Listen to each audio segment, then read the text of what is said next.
Hello everyone, আপনারা প্রত্যেকেই জানেন শ্রমশ্রী প্রকল্প একটা নতুন চালু হয়েছে। এই শ্রমশ্রী প্রকল্পের জন্য যারা যারা আবেদন করবেন তারা কিন্তু 5,000 টাকা করে পেয়ে যাবেন। হ্যাঁ, ঠিকই শুনছেন, মাননীয় মুখ্যমন্ত্রী এমনটাই কিন্তু ঘোষণা করেছে। এবং সেই শ্রমশ্রী প্রকল্প ফর্ম ফিল আপ কীভাবে করবেন আজকে সেই ভিডিওতে কিন্তু দেখাতে চলেছি। তাই এই শ্রমশ্রী প্রকল্পে ফর্মটি ফিল আপ করার জন্য কী কী ডকুমেন্টস লাগবে এবং কারা কারা এই ফর্মের জন্য আবেদন করতে পারবেন এবং কীভাবে ফর্মটি ফিল আপ করবেন, স্টেপ বাই স্টেপ খুঁটিনাটি তথ্য কিন্তু এই ভিডিওতে রয়েছে। তাই প্রথম থেকে শেষ পর্যন্ত ধৈর্য সহকারে দেখুন, দেখলেই বুঝতে পারবেন। আর প্রতিনিয়ত এই ধরনের ভিডিও পাওয়ার জন্য আমাদের চ্যানেলটিকে অবশ্যই সাবস্ক্রাইব করে রাখবেন এবং পাশে থাকার জন্য বেল আইকনে ক্লিক অন করে রাখবেন, যাতে করে এই ধরনের ভিডিও সবার প্রথম দেখতে। আর উপকৃত হলে অবশ্যই ভিডিওটিকে লাইক করে দেবেন এবং বন্ধুদের সাথে শেয়ার করতে ভুলবেন না। তো চলুন মেন ভিডিওতে যাওয়া যাক। আবেদন করার জন্য এই ফর্মটি কিন্তু ফিল আপ করতে হবে। এটি কিন্তু আবেদনপত্র, মানে এটাই মেন ফর্ম। তো এই ফর্মটি ফিল আপ করলে ধৈর্য সহকারে প্রথম থেকে শেষ পর্যন্ত দেখুন, তবেই বুঝতে পারবেন। তা এখানে কিভাবে ফর্মটি ফিল আপ করছি দেখুন। প্রথমত সবার প্রথম যার জন্য আবেদন করবেন তার আবেদনকারীর নাম কিন্তু এখানে লিখতে হবে। লেখার পরে কিন্তু এখানে নিচের দিকে চলে আসবেন। নিচের দিকে আসার পরে কিন্তু এখানে মোবাইল নাম্বার, মানে যার আবেদন করছেন তার কিন্তু মোবাইল নাম্বারটা এখানে কিন্তু বসিয়ে দিতে হবে। বসিয়ে দেওয়ার পরে নিচের দিকে চলে আসবেন। এইখানে কিন্তু বাবা বা স্বামীর নাম কিন্তু দিতে পারেন, এখানে বসাবেন। যেটা হবে সেটা বসিয়ে দেবেন, বাবা বা স্বামীর নাম। যদি ছেলে হয় তাহলে বাবার নাম, যদি মেয়ে হয় তাহলে কিন্তু স্বামীর নাম, যদি অবিবাহিত হয় তাহলে বাবার নামটাই দিয়ে দিবেন। তারপর এখানে আছে লিঙ্গ। এই লিঙ্গটা আপনাদের যেটা হবে পুরুষ ছেলেদের জন্য, মহিলা আছে মেয়েদের জন্য, এবং যদি অন্য কোনো ক্যাটাগরি মানে যেটা থাকে সেটা কিন্তু উভয় লিঙ্গ যদি হয় তাহলে কিন্তু অন্যান্যটা ক্লিক করতে পারেন, মানে এখানে টিক চিহ্ন দেবেন। তারপর এখানে ধর্ম যেটা আছে সেই ধর্মটা কিন্তু সিলেক্ট করে নিতে হবে। হিন্দু মুসলিম যেটা হবে সেটা কিন্তু এখানে নিচের দিকে আসার পরে এইখানে কিন্তু জাতিটা সিলেক্ট করতে হবে। আপনাকে যে জাতিটা রয়েছে এসসি এসটি ওবিসি বা জেনারেল ক্যাটাগরি যদি থাকে সেটাও কিন্তু এখানে লিখতে হবে। যে ক্যাটাগরিতে থাকবেন সেই ক্যাটাগরিটা এখানে কিন্তু আপনারা লিখে দেবেন। লিখে দেওয়ার পর নিচের দিকে চলে আসবেন। এইখানে জন্ম তারিখ, এইখানে জন্ম তারিখটা আপনাকে লিখতে হবে। আধার কার্ড এবং যদি জন্ম সার্টিফিকেট থাকে সেই জন্ম সার্টিফিকেট বা আধার কার্ড দেখে যেটা লেখা রয়েছে সেই জন্ম সার্টিফিকেটে সেই নাম্বার জন্ম না তারিখটা কিন্তু এখানে বসাতে হবে। আপাতকালীন ফোন নাম্বার, মানে যদি আপনাদের বাড়িতে অন্য আরও যদি ফোন থাকে ওই নাম্বারটা বাদ দিয়ে তাহলে কিন্তু এখানে নাম্বারটা বসিয়ে দেবেন। তারপর নিচের দিকে চলে আসবেন। আধার কার্ডের নাম্বার, যার আবেদন করছেন তার কিন্তু আধার কার্ডের নাম্বারটা এখানে বসাতে হবে। এখানে কিন্তু একটা জিনিস লক্ষ্য করবেন, মানে যেমন আধার নাম্বার বলে যে লেখা রয়েছে তারপরে কিন্তু স্টার চিহ্ন রয়েছে। স্টার চিহ্ন যেগুলি রয়েছে সেগুলো কিন্তু আপনাকে প্রতিটাই কিন্তু ফিল আপ করতে হবে। স্টার যেগুলো নেই সেগুলো কিন্তু আপনারা ছেড়ে রাখতে পারেন। তারপর নিচের দিকে চলে আসবেন। খাদ্য সাথী বা রেশন কার্ডের নাম্বার এটা কিন্তু বসাতে হবে। তারপর নিচের দিকে চলে আসবেন। ভোটার কার্ডের নাম্বার, এই সমস্ত ডিটেলসগুলি কিন্তু যার জন্য আবেদন করছেন তারই কিন্তু ডকুমেন্টসে সেই নাম্বারগুলি কিন্তু এখানে বসিয়ে দিবেন। বসিয়ে দেওয়ার পরে নিচের দিকে চলে আসবেন। এইখানে কিন্তু আপনাদের স্থায়ী ঠিকানা যেটা রয়েছে সেই ঠিকানাটা কিন্তু আপনাদের বসাতে হবে। তারপরে স্থায়ী ঠিকানাটা বসিয়ে দেবেন। স্থায়ী ঠিকানা মানে যার জন্য আবেদন করছেন তার স্থায়ী ঠিকানাটা, যেখানে বসবাস করেন সেই ঠিকানাটা। তারপর এখানে ব্লক, মিউনিসিপ্যালিটি, কর্পোরেশন যেটা হবে, আপনাদের যদি গ্রাম এলাকায় বাস করেন তাহলে ব্লকের নাম, যদি শহর এলাকায় বাস করেন তাহলে কিন্তু মিউনিসিপ্যালিটিটা বসিয়ে দিবেন, মানে লিখে দেবেন নিচেরটাতে। তারপরে এখানে গ্রাম পঞ্চায়েত, ওয়ার্ড যেটা থাকবে, মানে যদি গ্রামের বাস করেন তাহলে গ্রাম পঞ্চায়েতের নাম, আর যদি শহরে বাস করেন তাহলে ওয়ার্ড নাম্বারটা কিন্তু বসাতে হবে। তারপরে এখানে যে থানা, যদি আপনি যে থানার আন্ডারে থাকবেন সেই থানার নামটা এখানে বসাতে হবে। তারপরে এখানে পিনকোডটা বসিয়ে দেবেন। বসিয়ে দেওয়ার পরে এবার কর্মক্ষেত্র, মানে যেখানে আপনি কাজ করছেন বা কাজ করেছেন সেইখানকার ঠিকানাটা কিন্তু এখানে বসাতে হবে, বা পরবর্তী সময় কাজ করবেন ভাবছেন সেটাও কিন্তু সেই ঠিকানাটা কিন্তু লিখতে হবে। এইখানে কিন্তু এ বি সি ডি এর মধ্যে যে কোনো একটি কিন্তু পূরণ করতে হবে। এটা কিন্তু সবার জন্য 4টি ফর্ম আছে, 4টি ফর্ম কিন্তু সবার জন্য নয়, এটা কিন্তু একটাই ফিল আপ করলে হবে। দেখুন, প্রথমে বলা হয়েছে যে সমস্ত আবেদনকারী ভারতবর্ষের মধ্যে পশ্চিমবঙ্গ ছাড়া অন্য রাজ্যে কর্মরত তাদের জন্য। তাহলে বুঝতে পেরেছেন, আপনি পশ্চিমবঙ্গে বসবাস করছেন এবং পশ্চিমবঙ্গ ছাড়া অন্য রাজ্যে যদি আপনি কাজ করছেন ভারতবর্ষের মধ্যেই, তাহলে কিন্তু আপনাকে এখানে কিন্তু ফিল আপ করতে হবে। তো সবার প্রথম দেশের নাম কিন্তু ভারতবর্ষ দেওয়াই রয়েছে। তারপর নিচের দিকে এখানে নিয়ে চলে আসবেন। রাজ্য বা কেন্দ্রশাসিত অঞ্চল, মানে যে রাজ্যে কাজ করছেন সেই রাজ্যের নামটাকে এখানে বসাতে হবে। তারপরে কোন আন্ডারে, মানে যে রাজ্যে কাজ করছেন এবং যে জায়গাতে কাজটা করছেন সেই থানার নামটাও কিন্তু এখানে বসাতে হবে। তাহলে বুঝতে পেরেছেন, যদি ভারতবর্ষের মধ্যেই অন্য রাজ্যে কাজ করেন তাহলে কিন্তু এই ফর্মটি। তারপরে বি, যে সমস্ত আবেদনকারী ভারতবর্ষের বাইরে কর্মরত, মানে এই দেশের বাদ দিয়ে যদি অন্য দেশে কোনো কাজ করেন ভারতের বাইরে, তাহলে সর্বপ্রথম দেশের নামটা লিখতে হবে এবং কর্মস্থলের ঠিকানা, মানে যেখানে কাজ করছেন সেইখানকার ঠিকানাটা দিতে হবে এবং সেই বৈধ পাসপোর্ট নাম্বারটা কিন্তু আপনাকে বসাতে হবে। তারপর নিচের দিকে চলে আসবেন সি, এখানে আছে যে সমস্ত আবেদনকারী ভারতবর্ষের মধ্যেই এবং পশ্চিমবঙ্গ ছাড়া অন্য রাজ্যে কর্মে নিযুক্ত হবেন, মানে এখনও কাজ করছেন না, করতে যাবেন ভাবছেন, তাদের জন্য কিন্তু সি, এইটা দেশের নামটা কিন্তু যদি দিয়ে দেবেন, তারপরে রাজ্যের নাম এবং থানা একইভাবে কিন্তু সেমভাবে কিন্তু রয়েছে। তারপরে রয়েছে যে সমস্ত আবেদনকারী ভারতবর্ষের বাইরে কর্মরত হবেন ভাবছেন তাদের জন্য কিন্তু এই ফর্মটি।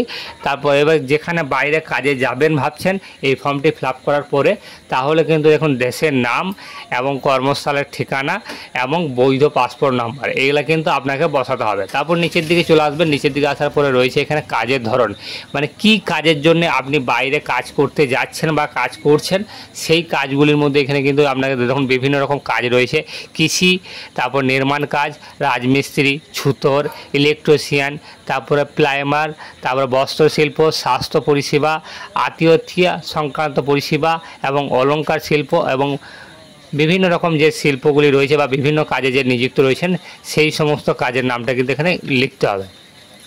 তারপরে এখানে আছে বাইরে যাওয়ার দিন বা প্রস্তুতির দিন, মানে যদি আপনি বাইরে কাজে যান বা গিয়েছিলেন সেই দিনটা কিন্তু এখানে বসাতে হবে। তারপর আছে প্রতিদিন কত টাকা মানে পরিশ্রমিক বা আপনি বেতন পান বা মাইনে পান সেটা কিন্তু এখানে লিখতে হবে।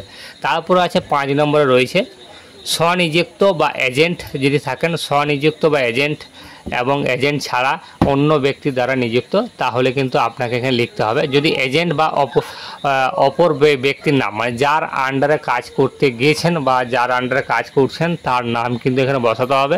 2 নম্বর, এজেন্ট বা অপর ব্যক্তির মোবাইল নাম্বার, মানে যার মানে সাহায্যে কাজ করছেন বা কাজ করতে গিয়েছেন তার মোবাইল নাম্বারটা কিন্তু বসাতে হবে এবং এজেন্টের অপর ঠিকানা, মানে যে এজেন্টের বা যে ব্যক্তির কাছে কাজ করছেন বা করতে গিয়েছেন যার দ্বারা, তার ঠিকানাটা কিন্তু এখানে লিখতে হবে এবং নিয়োগ কর্মকর্তার নাম, মানে যে কাজ দিয়েছেন আপনাকে সেই কাজের নাম, যিনি দিয়েছেন কাজ আপনাকে বা কাজ করতে দিয়েছেন তেনার নাম কিন্তু এখানে লিখতে হবে এবং তেনার ফোন নাম্বারটাও লিখতে হবে এবং নিয়োগকর্তার ঠিকানাটাও কিন্তু এখানে কিন্তু আপনাকে দিতে হবে। তাহলে বুঝতে পেরেছেন, যদি আপনার ঠিকাদার যদি নিয়ে যান তাহলে ঠিকাদারের কিন্তু ABC এই সমস্ত ডিটেলসটা ফিল আপ করতে হবে এবং যার বাড়িতে কাজ করছেন বা করেছেন বা যিনি অফিসে কাজ করাচ্ছেন সেই অফিসের নিয়োগকর্তার নাম এবং ফোন নাম্বার এবং ঠিকানা সমস্ত কিছু দিতে হবে। তাহলে বুঝতে পেরেছেন, এই সমস্ত কিন্তু হলো।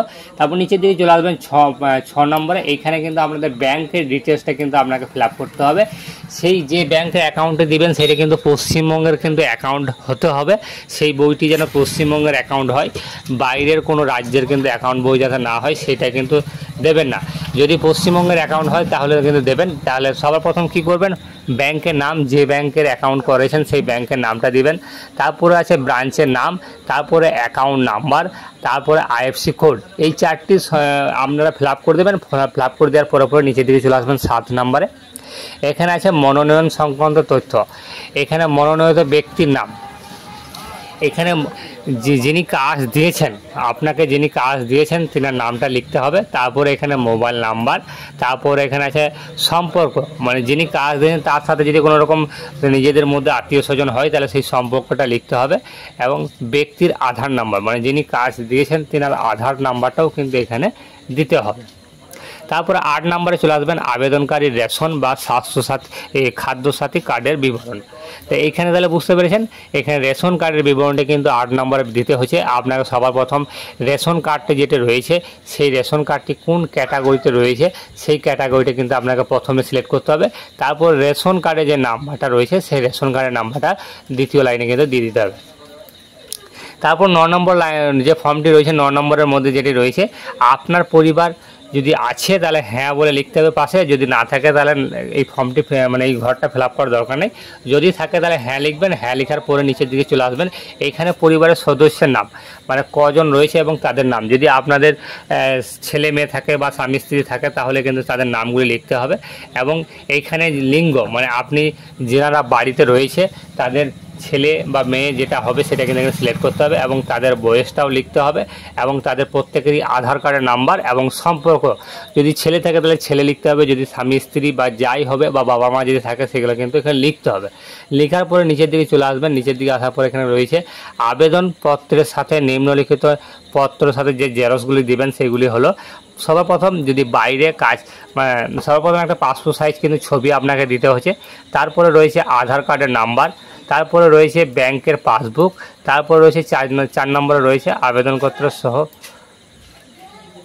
প্রয়োজনীয় নথি এবং বৈধ পাসপোর্ট। তাহলে বুঝতে পেরেছেন এই সমস্ত কিন্তু আপনাকে দিতে হচ্ছে, আপনাদের যেগুলি থাকবে সেই সমস্ত ডকুমেন্টসগুলি কিন্তু আপনি দিতে পারবেন। তারপর নিচের দিকে চলে আসবেন, আপনার যে পরিযায়ী শ্রমিক রয়েছেন মানে যিনি আবেদন করছেন তার কিন্তু এখানে কিন্তু সই করতে হচ্ছে। দেখুন এইখানটাতে কিন্তু সই করে দেবেন, সই করে দেওয়ার পরে এখানে কিন্তু স্থান মানে আপনি কোন জায়গা থেকে আবেদন করছেন সেই আবেদন করার নাম এবং তারিখ দিয়ে দেবেন। তারপরে কিন্তু এইখানে যে স্বঘোষণা পত্রটি রয়েছে এইটা কিন্তু অবশ্যই ফিল আপ করবেন, তবে কিন্তু আপনি এখানে টাকাটা পাবেন। এখানে আপনি যার আবেদন করছেন তেনার নাম কিন্তু দিয়ে দেবেন, এখানে ছেলে মেয়ে যেটা হবে সেটা ক্লিক করবেন, তারপরে এখানে পিতা বা স্বামীর নামটা এখানে দিতে হবে এবং সবার পর নিচের দিকে চলে আসবেন আধার কার্ডের নাম্বার, ভোটার কার্ডের নাম্বার এবং স্থায়ী ঠিকানা, এগুলো সমস্ত কিছু কিন্তু ঠিকানাটা দেওয়ার পরে এখানে নিচের দিকে চলে আসবেন। এত দ্বারা জানাচ্ছি যে আমি ড্যাশ তারিখ থেকে মানে কত তারিখ থেকে কাজ করছেন এবং কোন কাজের জন্য গিয়েছেন এবং কোথায় ভারতবর্ষের মধ্যে কোথায় কাজ করছেন এবং কোন জেলার আন্ডারে কাজ করছেন এবং কোন রাজ্যের কাজ করছেন, সমস্ত কিছু এখানে সিলেক্ট করতে হবে রাজ্যের নামগুলি, এবং দেশের বাইরে যদি হয় তাহলে সেই দেশের নামটাও সিলেক্ট করতে হবে এবং যদি ভারতে কাজ করেন তাহলে ভারতবর্ষ কিন্তু লিখতে হবে। তারপর কাজে যোগদান করেছেন বা করব কবে সেটা কিন্তু লিখতে হবে, যদি কাজ আগে থেকে করছেন তাহলে কবে থেকে করছেন সেটাও কিন্তু লিখতে হবে এবং যদি ভাবছেন কতদিন মানে কিছুদিন পর কাজ করব সেটাও কিন্তু আপনাকে লিখতে হবে। তারপরে রয়েছে এখানে কিন্তু উপরের যে প্রদত্ত তথ্য আমরা জ্ঞান বা বিশ্বাস মতো সত্য, মানে আপনি যে সমস্ত ফর্মটি ফিল আপ করলেন অপর থেকে নিচে পর্যন্ত সেই সমস্ত যদি আপনার নিজস্ব স্বইচ্ছায় যদি আপনি ফিল আপ করছেন এবং যদি সত্য মানে যদি আপনি নিজে থেকে বাইরে কাজ করেন বা যদি করতে চাইছেন তাহলে কিন্তু আপনারা ফর্মটি ফিল আপ করবেন, অযথা কিন্তু বিনা কারণে ফর্মটি ফিল আপ করবেন না। যদি ফিল আপ করেন তাহলে কিন্তু আপনাদের ফর্ম কিন্তু রিজেক্ট হয়ে যাবে বা বাতিল করে দেওয়া হবে। তাহলে বুঝতে পারছেন এবং নিচের দিকে আবারও কিন্তু চলে আসবেন, এইখানটাতে কিন্তু আপনাকে তারিখ সহ এবং পরিযায়ী শ্রমিকের স্বাক্ষর মানে যে বাইরে কাজ করছেন বা করবেন ভাবছেন তাদের কিন্তু সইটা কিন্তু এখানে কিন্তু আপনাকে দিতে হবে এই ঘরটির মধ্যে। তাহলে আপনাদের এই ফর্মটি কিন্তু সম্পূর্ণভাবে ফিল আপ করা দেখিয়ে দিলাম। তাই যদি ভিডিওটি একটু হলেও যদি ভালো লেগে থাকে অবশ্যই ভিডিওটিকে লাইক করে দেবেন এবং বন্ধুদের সাথে শেয়ার করে দিন যাতে করে এই ভিডিওটি নিয়ে অনেকেই উপকৃত হন এবং আমাদের চ্যানেলে থাকা মানে এবং আমাদের চ্যানেলে যদি প্রথম দর্শক হয়ে থাকেন তাহলে অবশ্যই চ্যানেলটিকে সাবস্ক্রাইব করে দেবেন এবং পাশে থাকা